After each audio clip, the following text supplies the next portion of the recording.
Central Europe, northern Lower Saxony. Summer work during the heather flow in a skep apiary.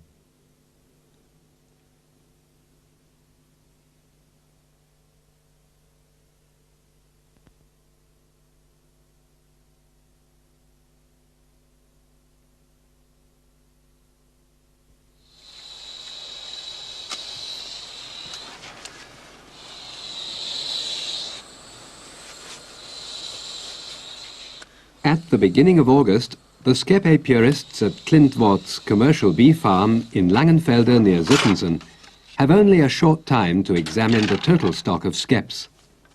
Since the end of the swarming time, they have assembled about 1,500 heather honeybee colonies on several large outstands. 100 skeps are positioned on the stand at Twistenbostel, about 18 kilometers from the bee farm.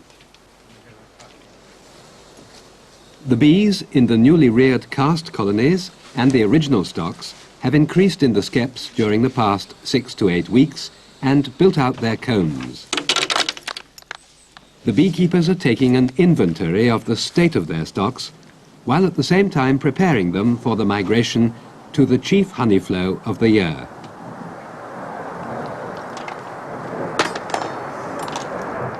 The colonies should consist of as many workers as possible to optimize the yield of nectar and pollen. That is why the apiarists pay special attention to the state of the combs.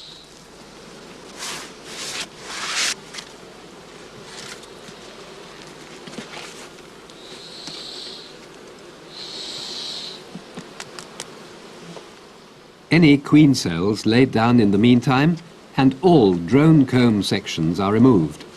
The reason is that drones and new queens are superfluous in a colony with a mated queen.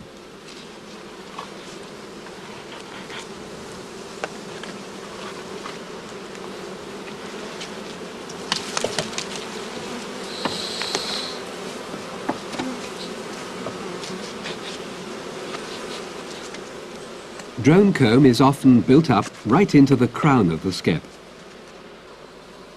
By cutting it out, the beekeeper encourages the bees to build out new combs, which they can then fill with stores.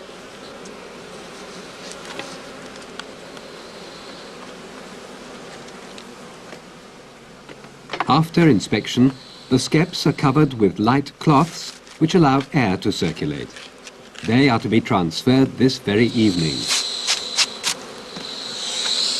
Besides the young master beekeeper, Georg Klintwort Jr., the two assistant beekeepers, Elke Bullmann and August von Bargen, are at work here.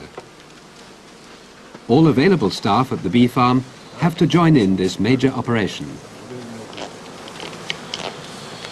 After a while, the master beekeeper himself, Georg Klintwort Sr., joins them.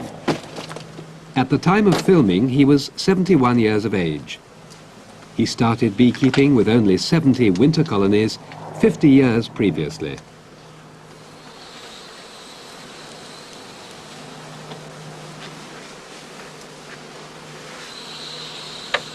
The empty feeding dishes are now laid aside.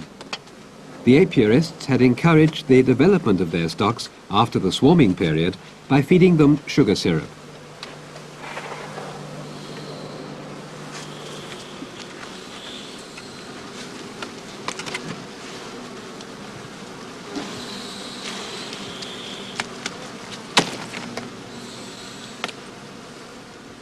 In the pieces of comb removed, one can see drones in all stages of development.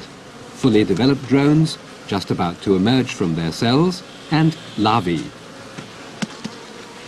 Without being fed by the nurse bees, they will soon die. The pieces of comb are meticulously collected together. As soon as the beekeepers find time, they will be pressed to summer wax.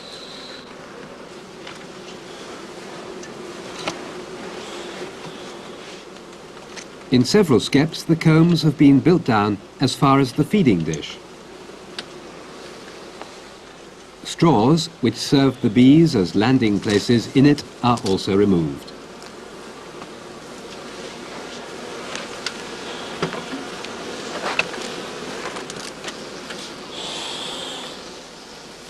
By blowing smoke from his pipe and by tapping lightly, the beekeeper makes the bees detach themselves from the combs. It is important to work quietly and gently to avoid frightening the bees.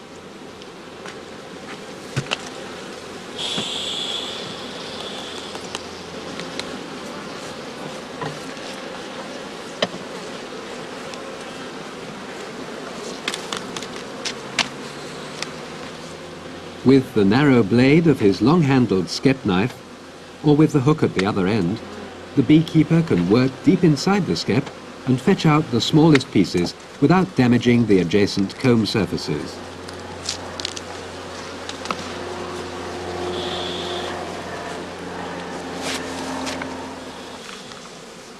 The square gauze cloths have to be pulled tight round the perimeter of the skep to prevent the bees escaping from the basket in transit.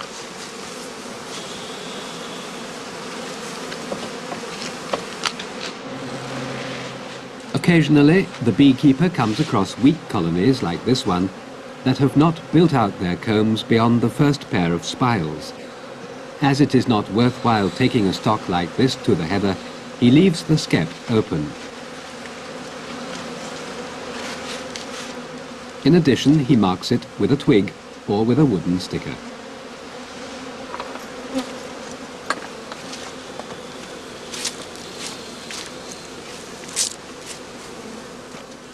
The 4 beekeepers required about 2 hours to process the 100 skeps standing here. After a short break, they will proceed to the next outstand.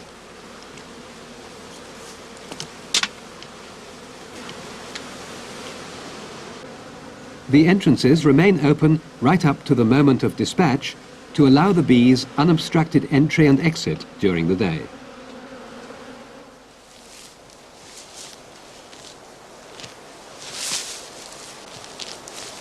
For stuffing the entrance holes, the beekeeper is looking for suitable pieces of moss in the vicinity of the stand. He places it ready in spaces on the shelves. On other stands, he makes use of grass as well.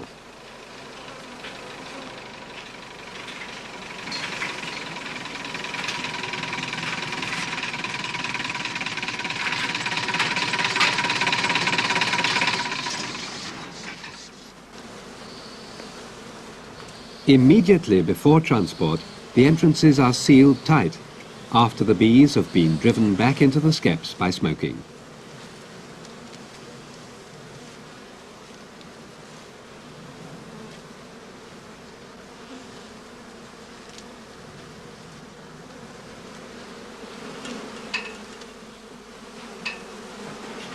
Bees which were still out foraging will beg their way into other colonies and thereby increase their strength.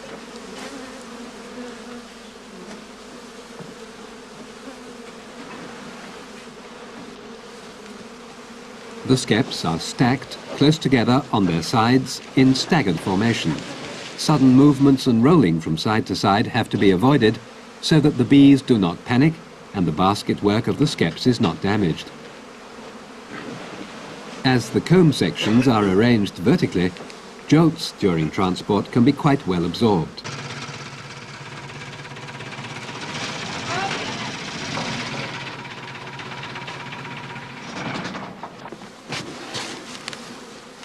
The entrance holes are always on top. The gauze cloths allow free exchange of air and thus ensure the necessary temperature equalization.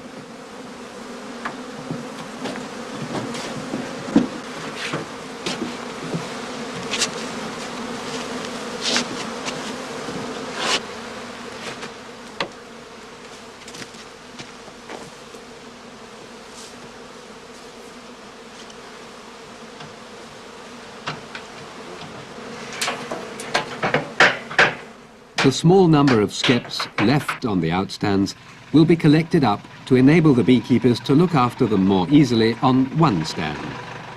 Very weak colonies are united or later added to another colony.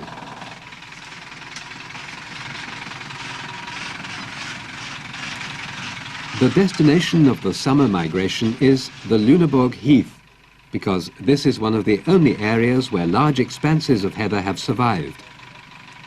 The beekeepers have to travel anything from 60 to 120 kilometers to get there. This long-distance migration did not become necessary until 30 years ago. Up until 1955, there were sufficient heathlands in the vicinity of the home farm. In those days, the skeps were transported by horse and cart. After a 2-hour journey, the first migration stand is set up on the heath in the evening hours.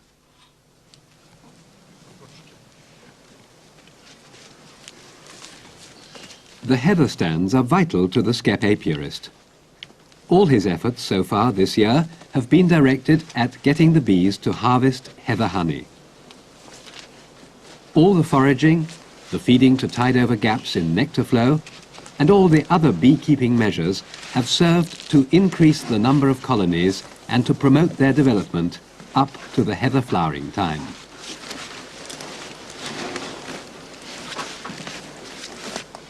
The beekeeper built the stands himself several decades ago. To protect them against wind and rain, they are often located on the edge of a coppice. They are aligned east or southeast so that the skeps catch the earliest sunshine.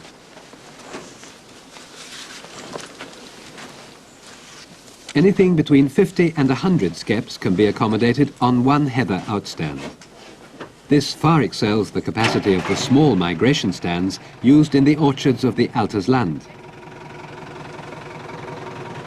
The entrance holes are opened immediately the skeps have been set up. This enables the bees to orientate on their first foraging flights early the following morning.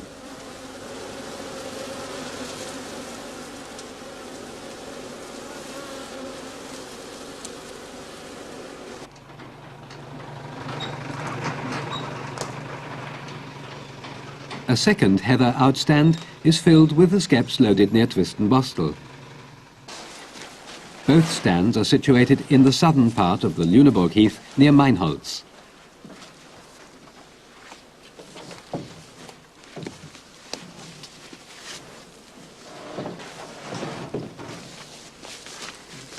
Several evenings in a row, the Klintwort bee farm transports its skeps to the heather until all the available standing grounds are occupied.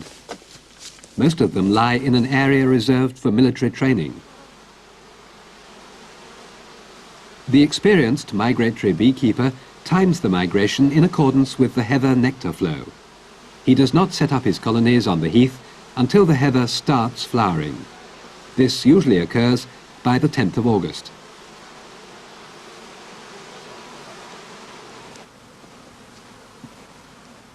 After the shake-up during transportation, the bees need some time to settle down in the skeps and get accustomed to the new location.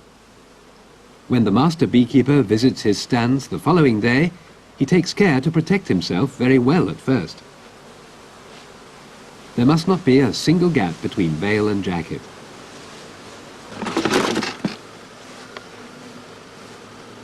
The woven horsehair panel of the veil is provided with a leather-lined opening for the beekeeper's pipe.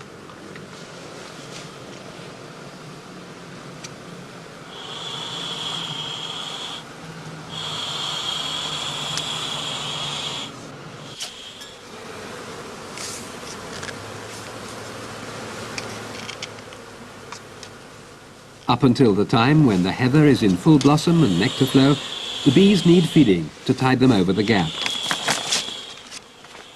A shortage of food would impair the queen's laying activity and endanger the brood in the nest.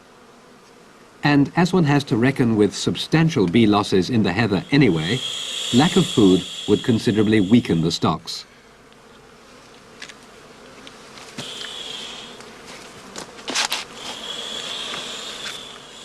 The beekeeper provides the bees with food at the same time as he removes the covering cloths. On the home stands, he uses feeding dishes and wooden platters for the sugar syrup or honey water. But here, on the migration stands, the single portion of candy is simply placed on a piece of plastic foil.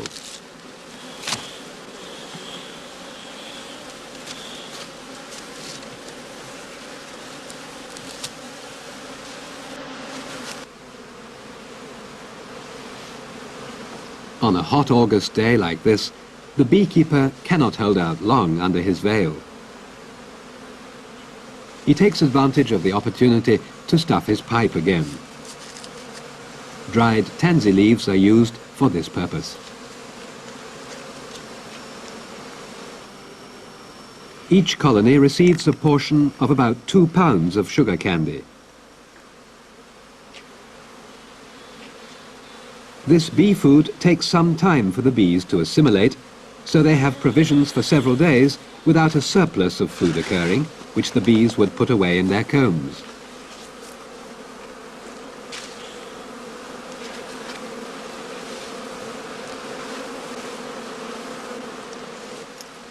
It has taken the beekeeper an hour and a half to perform all the tasks at this stand. The covering cloths are kept bundled up until they are taken home again.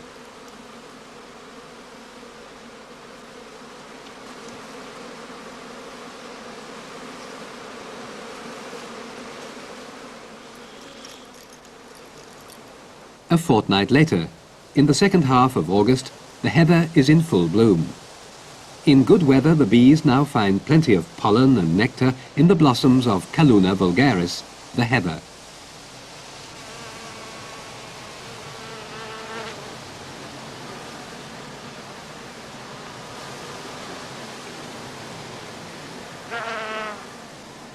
Every 3 or 4 days, the beekeeper does the rounds of his 15 heather outstands to inspect the state of the stocks, as here near the small town of Dorfmark. During the 2 weeks since the beginning of the heather migration, the bees in this skep have drawn their combs almost down as far as the shelf of the stand.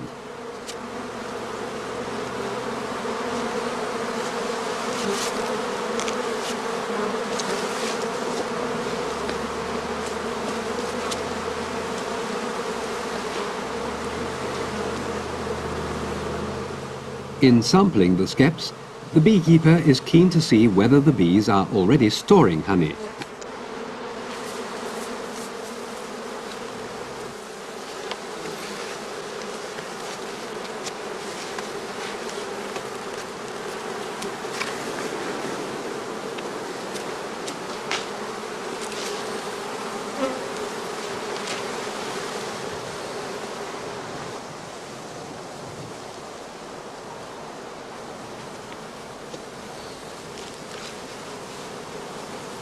If a poorly built-out comb structure indicates that a colony is weak, he places the skep where a well-built-out skep had stood, with a view to increasing its bee population.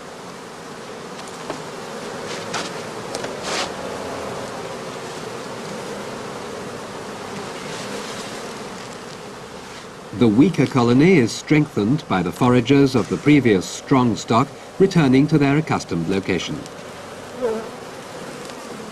To optimize the honey harvest, all the skeps should be equally populous and well built out.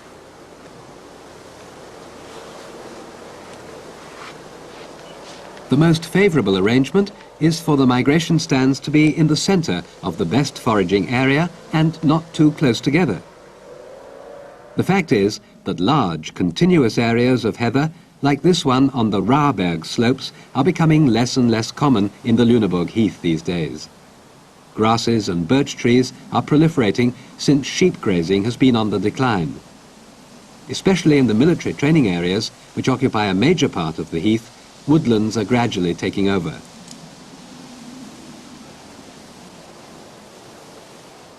To avoid over-foraging the heather crop, the migration beekeeper has to obtain a new license every year from the local authority responsible for the area, permitting him to use the stands and stipulating the number of skeps he may set here. So, migration stand number 61, in the administrative district of Soltau-Fallingbostel, is licensed for 100 skep colonies. Heather produces better nectar if the soil is poor in humus and relatively heavy. But weather conditions before and during the flowering period are also a decisive factor. Temperatures of around 20 degrees centigrade and morning mists are favorable for nectar and pollen gathering. But if long periods of low temperatures and drought prevail, or cold, rainy conditions endure, the bees will start to eat up their stores of honey. That is why the beekeeper makes sure, during each inspection round, that they are continuing to lay up stores, and he checks how well the honey cells are being filled.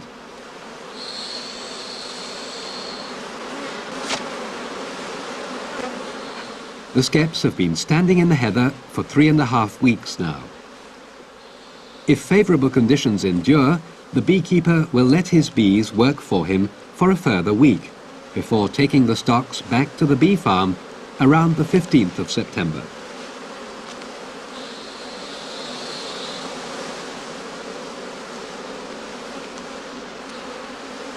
In a good summer, the skeps on the heather outstands have increased in weight by as much as 35 pounds each. Their combs now contain the heather skep apiarist's entire year's harvest of honey. After the bees have been shaken out at the home farm, the beekeepers will start to break the combs out of the skeps and harvest the honey.